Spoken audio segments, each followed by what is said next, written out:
Welcome to the Showgirl Connection. I'm your host, Luann.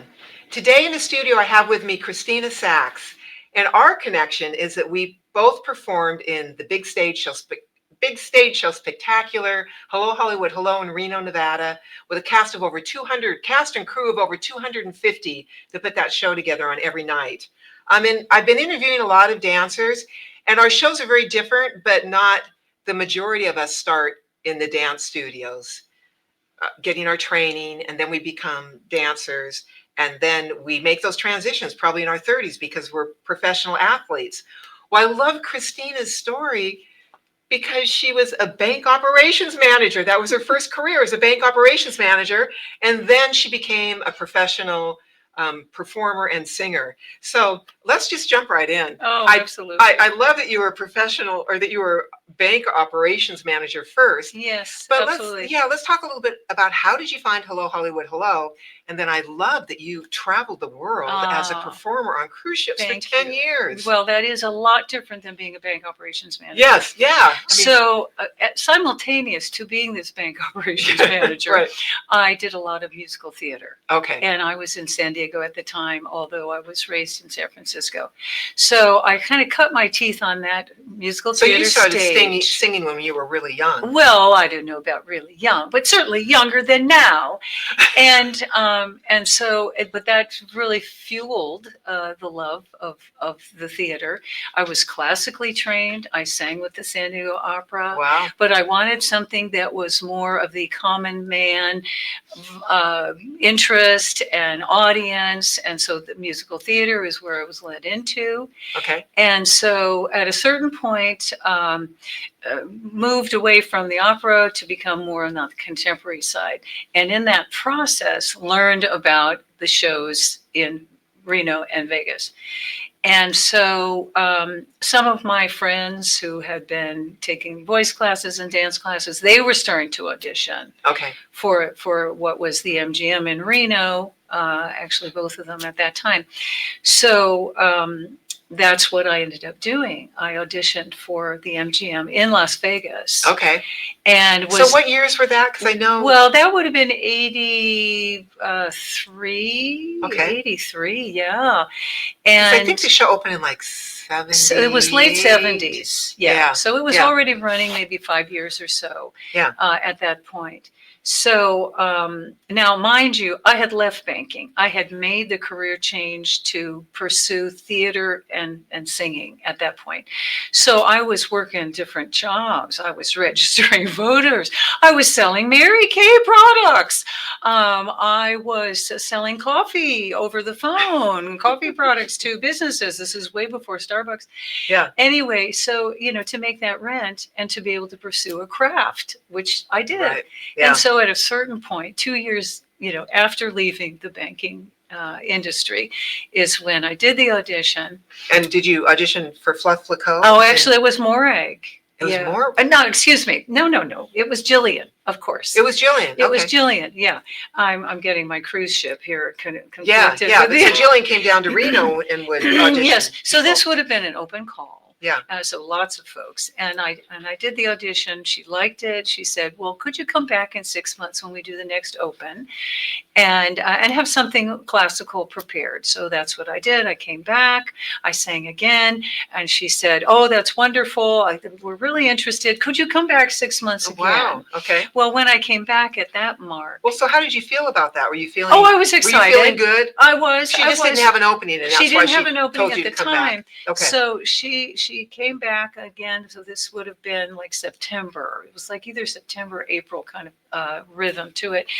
And so I came back and I sang a more classical piece, and Don Arden was actually there with her.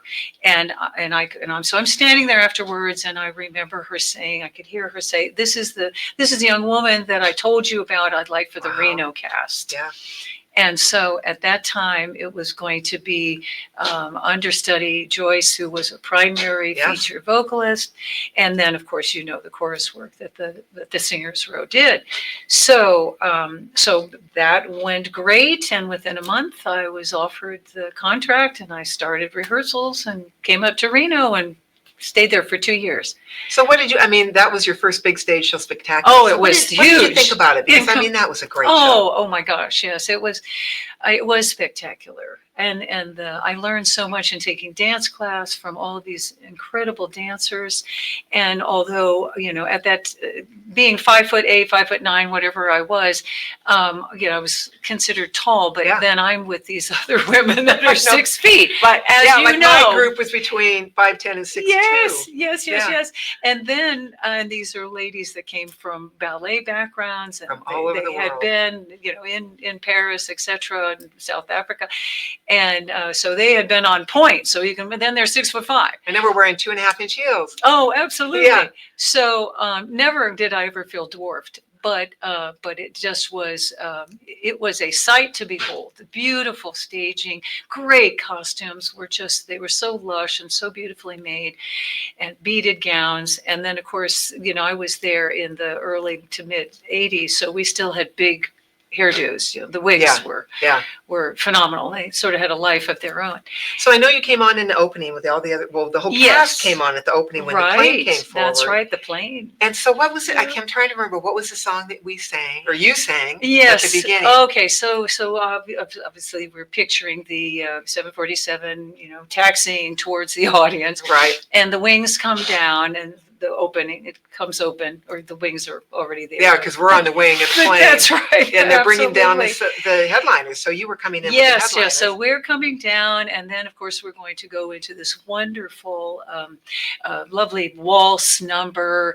And before we start singing and channeling MGM songs and Fred Astaire and Jeanette MacDonald or whomever, we sing that opening, which is, "Hey, hey, hey, we're on a super, super holiday. What a blast. We're in Reno at last. MGM, Flight 104, blah, blah, blah, blah, blah." I don't remember all the lyrics. Yeah. But it was, it really was a thrill. It was totally a rush. And then, you've got these great dance partners that were also trained and I think singers. we had the same dance partner, Reed Jones. Reed Jones was one of my dance partners. He was one of my dance partners, who went on to do great things with Disney. Yeah. In his career. One of my other singing partners, actually, who started at the same time I did in '84, was Frank Gregory, whom you interviewed also. And Frank and I, our voices really blended beautifully, and that was a treat. And there was another guy you were talking about that you partnered with, Mark Bray. Mark Bray. Okay. So Mark was not so much a singer, but the dancers, because he was over 6 feet. Okay. And with heels on, as a singer. But didn't you sing a song with him as well? I don't remember if we did. What was the other song we were talking about earlier that you sang? Well, if it was the Honeysuckle one, that's okay. The Honeysuckle song was a feature. Okay. Yeah, you're in gownage. It's channeling the South, and you got this beautiful yellow gown on and this huge hat, and that song. She's really making me work here for this. That song was, and of course you're just gliding down this gorgeous stage, and all of these beautiful dancers, and they're in their gorgeous costumes. Oh yeah, because was that the. You're in yellow, yes. and I want to say you had petals. Was that the Easter parade or something? Or No, that was Hallelujah Hollywood. That was a different one. That's right. Don't confuse the two.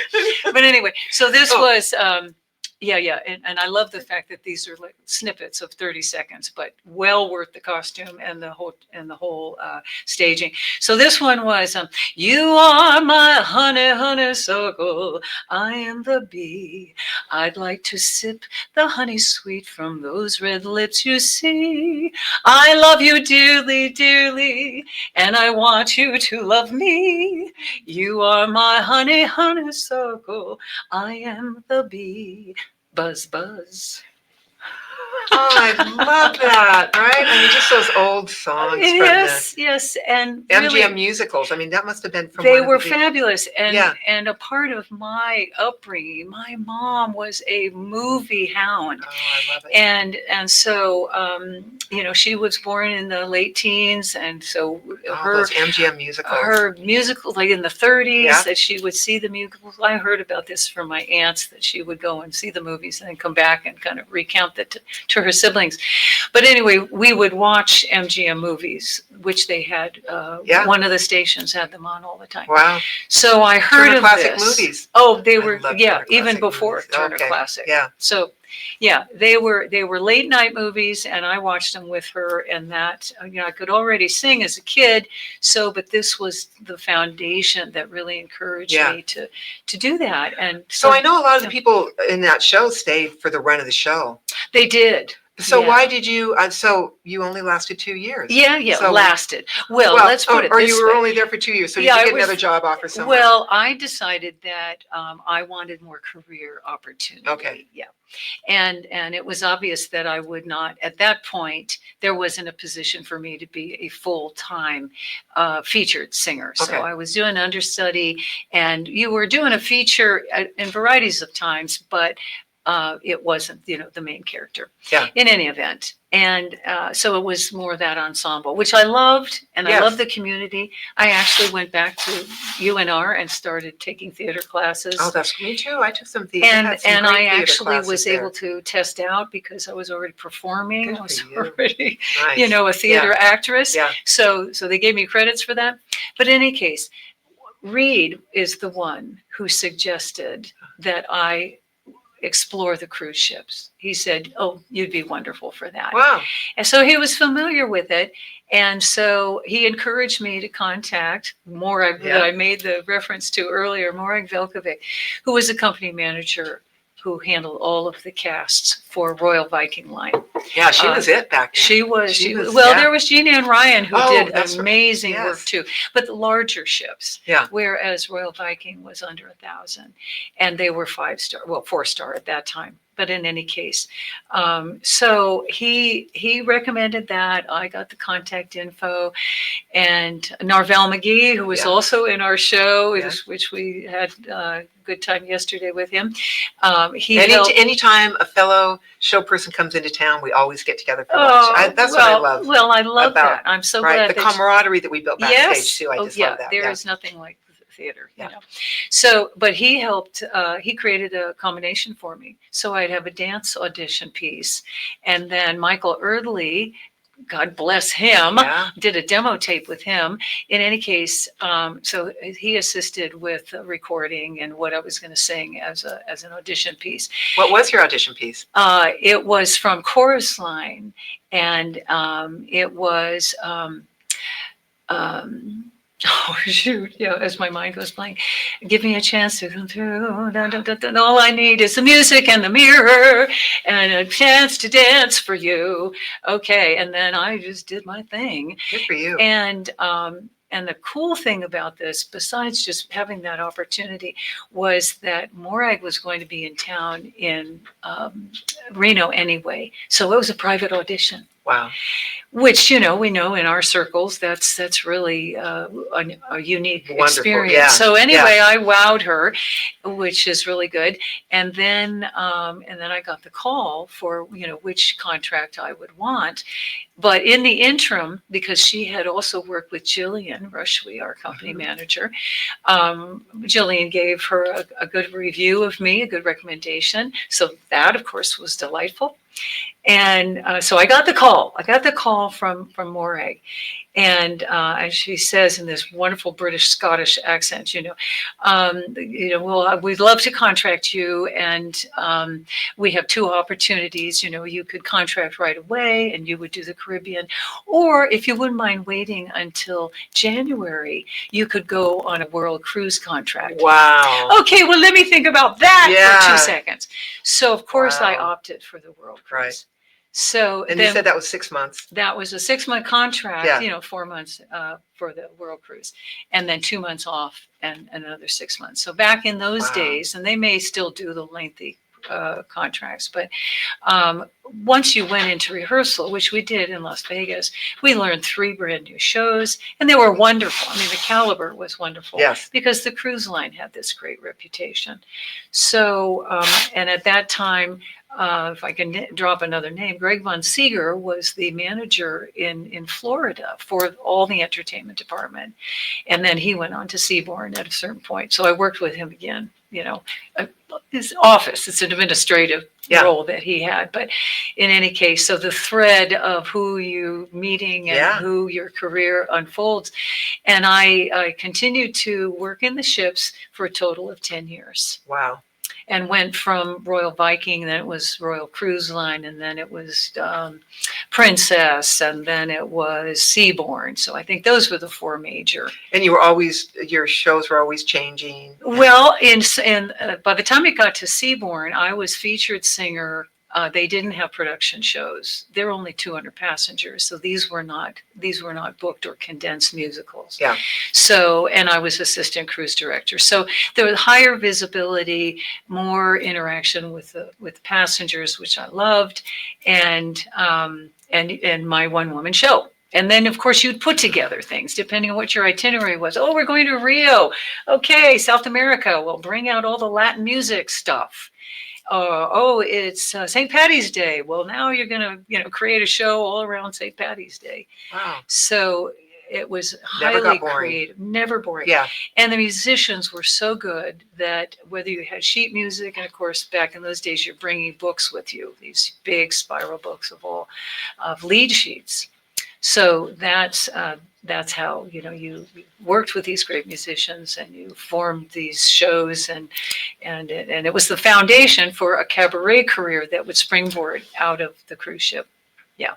Well, you know what? We need to take a quick commercial break, but don't go away because your career just keeps blossoming. I love that. We're the dancers. Our careers didn't last as long as yours. So when we come back, we're going to talk more to Kristina about where her career kept going, and you're still performing. I am. To this day. Mm-hmm. So don't go away. We'll be right back. The Showgirl Legacy Foundation is a 501c3 nonprofit dedicated to preserving the historic significance of the iconic showgirl as a performing artist. We achieve this through curriculum-based educational programs in partnership with the Las Vegas Academy of the Arts. The program includes a panel of entertainers and showgirls modeling authentic costumes for the visual arts students to paint. The students submit their artwork to the Showgirl Art Competition that becomes the annual Showgirl Art and Costume Exhibit. The foundation also represents guest speakers that give historical presentations about the Las Vegas Stage Show Spectaculars and their personal experiences. The speaker brings authentic show costumes for photo ops and tailors their presentations for conferences, conventions, luncheons, museums, and other venues. Recently added to the Foundation's repertoire is the talk show The Showgirl Connection with your host, Luann. She interviews former and current showgirls, dancers, entertainers, and all the people behind the scenes that make the magic happen.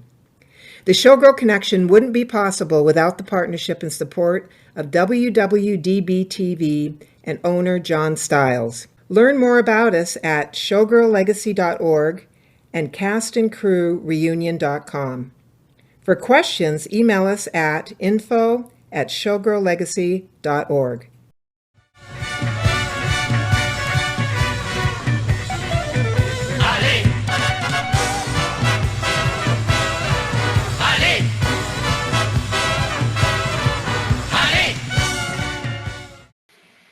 So we're back in the studio with Kristina, and we're just going to continue on with her career because it just kept continuing on. And I love that you have so many different opportunities, and you have so much variety in your career. And your CD, I absolutely Oh, love your thank CD. you. I mean, just the variety of songs that you can sing. Thank you. Thank you so much. So it must be Well- kind of did you have to just continue to recreate yourself? Or Well, were you the know, opportunities you coming never to sort you? of think of it as, oh, I'm going to intentionally recreate myself. Yeah. I think what happens is, you know, the larger your sphere, the more you expose yourself to, the more opportunities you have. And as a global traveler, then your Yes. world is larger. So and that bodes well for who you're trying to market yourself to. Yeah. But when it comes to what the springboard from the cruise ships and building a cabaret show. And then coming back to land. Oh, well, coming back to land, Right. the transition, of Yeah. course. But what I did is I kind of worked there was some simultaneous overlapping in between the contracts, the sailing contracts. But what I did is I did some theater again, back on land, and that was 1940s Radio Hour, which is a wonderful period piece from the 40s. Yeah. And I was, of course, the diva singer in that.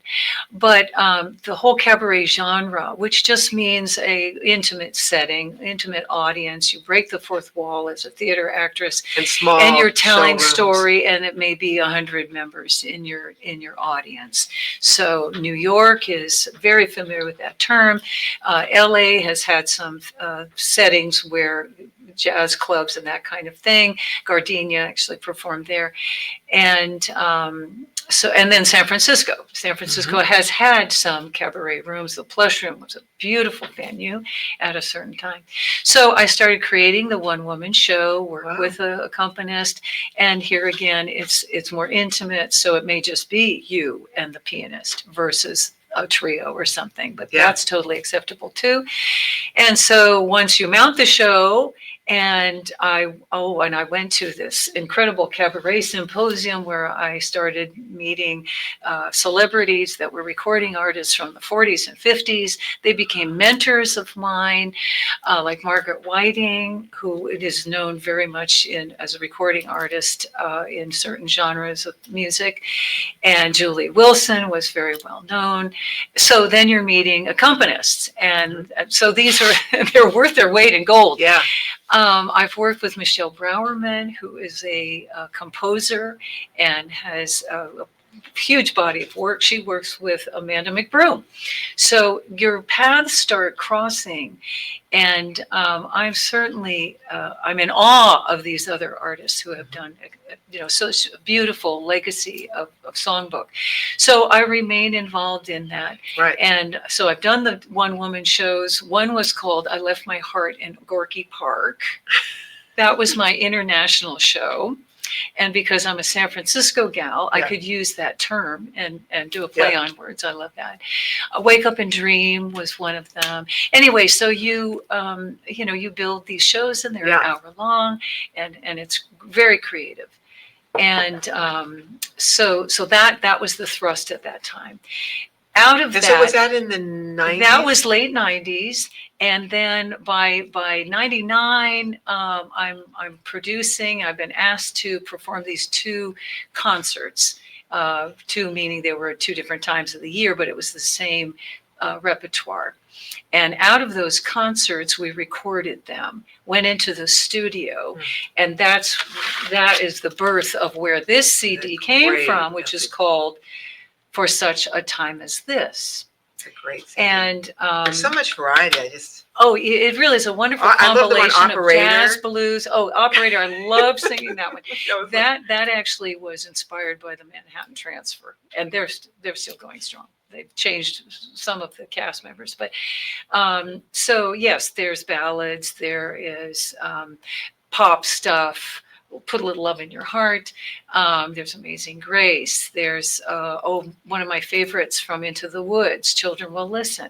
So we have ballads, you've got jazz, you've got Broadway, you've got some Christian pieces in there.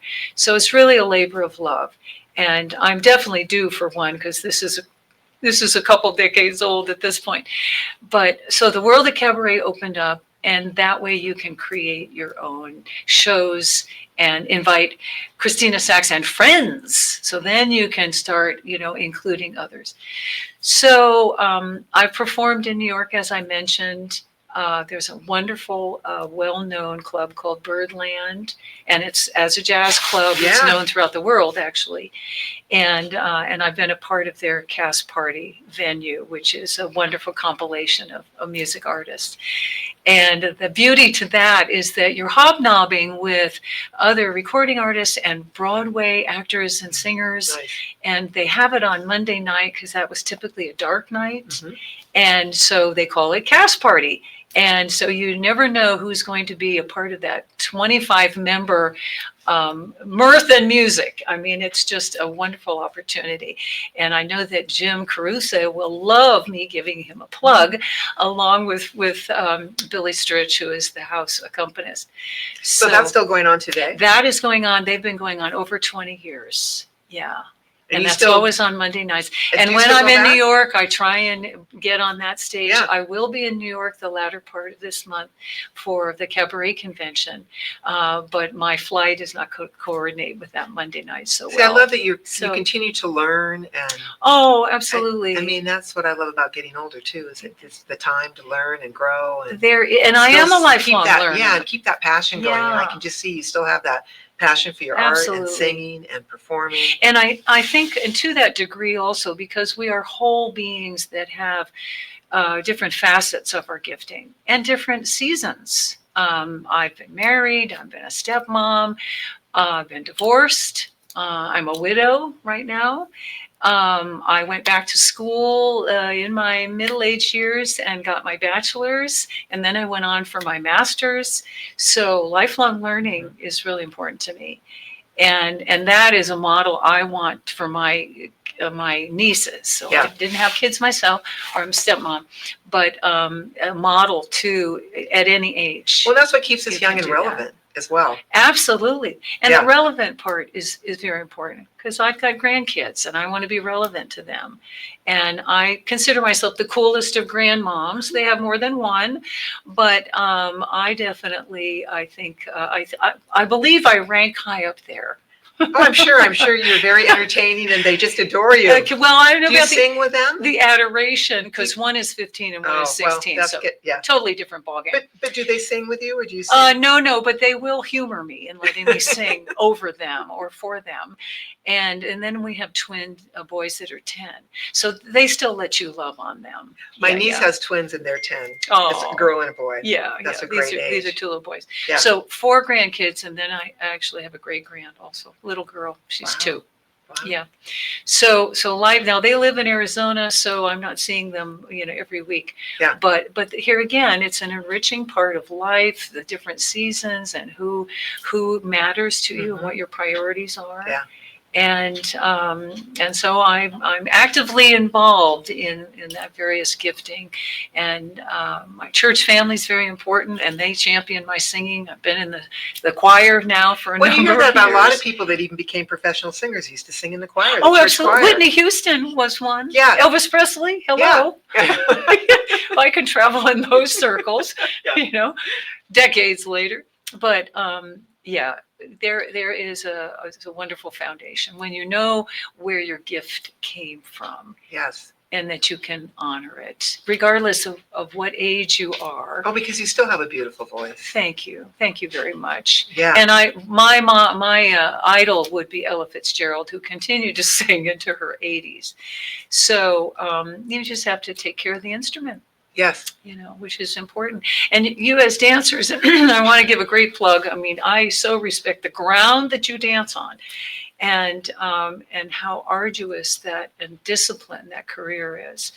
And singers, yes, we have to take care of our vocal cords and how we eat and how we exercise. But you were talking about but even as a still- singer, you were also a dancer. Well, I'm in that sweet category that you'd appreciate the humor to this. Yeah. I'm a dancer that moves well. That's the category. And so, yes, I've had training, but nowhere near the Right. true legit dancers. Right. Well, that's because you have your voice. Yeah. So, and besides which, I was too tall. If I was doing chorus work or whatever, because, I'm too tall for that. But, which is even more reason why I love so much of being able to create what I can create. So stay tuned for what's going to happen in the new year, because I am putting together pieces of what I think will be the next one-woman show. I love that. Well, you know what? We'll have you back. Well, I'd love that too. We'd love to have you back and then just kind of see where your career's going Thank you. and your new songs. Thank you so much. Yeah, I mean, thank you so much for taking the time to come on Yeah. today and talk to us. And this is such a treat that there is this platform for the arts overall, but the showgirl and the singer, the showboy. Well, and it's called the Showgirl Connection, Yeah. but it's about, everybody that put the shows together, the singers, the dancers, Yeah. the musicians, when we had live orchestras. Oh my the, gosh, yes. the like all the production, the team that Oh helped my put that goodness. together. So many crew. Yeah. And those dressers that I mentioned Yes. earlier about, boy, you wanted to make sure that you treated your dressers very well. Because And they anyone took who care of is us. taken on the sound, because you could yeah, you could have a really unfortunate accident. that's right. But anyway, thank you so very Yes, much. This thank is you for really coming been, on. it's Like I really said, been it's a just thrill. so much fun to have the singers on, the dancers. Yeah, We're yeah, just going to keep Uh-huh. talking to all the people that were part of Right, those shows. Yeah, and I love your message. I don't know if you actually have a byline or a mission statement, but the fact that we have remained as friends, colleagues, in some cases very close friends, Very close friends. and for decades. Yes. And that's a theater thing, but this is a unique theater thing. And think so? I think so, embrace too. it. Yeah, I think so too. And thank you for clarifying that, because you would know, because of all the different genres that you performed in. Mhm. It seems like there's something about being in those big stage show spectaculars, Yeah. and probably the cruise ships too. Well, absolutely. Yeah. Yeah. And the benefit of these wonderful platforms where you can do text messages and instant message and Facebook, et cetera, Right. is that your world is smaller in Yeah. terms of And you communication. can keep track of each So other too. I do because- have an MGM text thread. I have a Royal Viking text thread. I have a, Yeah. so we still keep in touch. And this year in particular, I've seen a number of these really rich friendships again. And yeah, we bring out the pictures and such, but you're doing life in all these different seasons. Yes, And so they're long time, very precious relationships. they really are. Mhm. They really are. Yeah. So thank you for Okay, your thank you. hospitality. We're going to have you back. Thank you. Yeah, I was going to see love if you to wanted to put one of our showgirl hats on, but your hair is so yeah, I lovely. have all of that dew going on Yeah. up here. But you know what? I can like position it. Oh, would you like to? Well, let's see. Sure. We always like to do at the end like that Uh-huh. little photo op with. Right. Now Well, these are from the Folies Bergère. and we had our version, but Oh, okay. So oh my gosh, that does fit you well. they Okay, I'll are put mine on gorgeous. too, Oh, and so we'll we're do gonna this. do both. Yeah, Yes. we'll do like a little group absolutely. shot at the end. We'd asked John to come on, but I didn't bring the men's hat out from Oh, the back. yeah. Here we go. Okay. Should we? Yeah. Can we stand up, John, or should we just sit? You know what? Oh, It's gonna be better if he's we saying- stand. go ahead. Can we He's stand? saying stand. Yeah. We can take the appropriate pose too. We can. Well, thank you for joining us again on the Showgirl Connection. Thank you for joining us, Absolutely, Luann. and we'll see you again soon. I hope so. Okay. Yeah.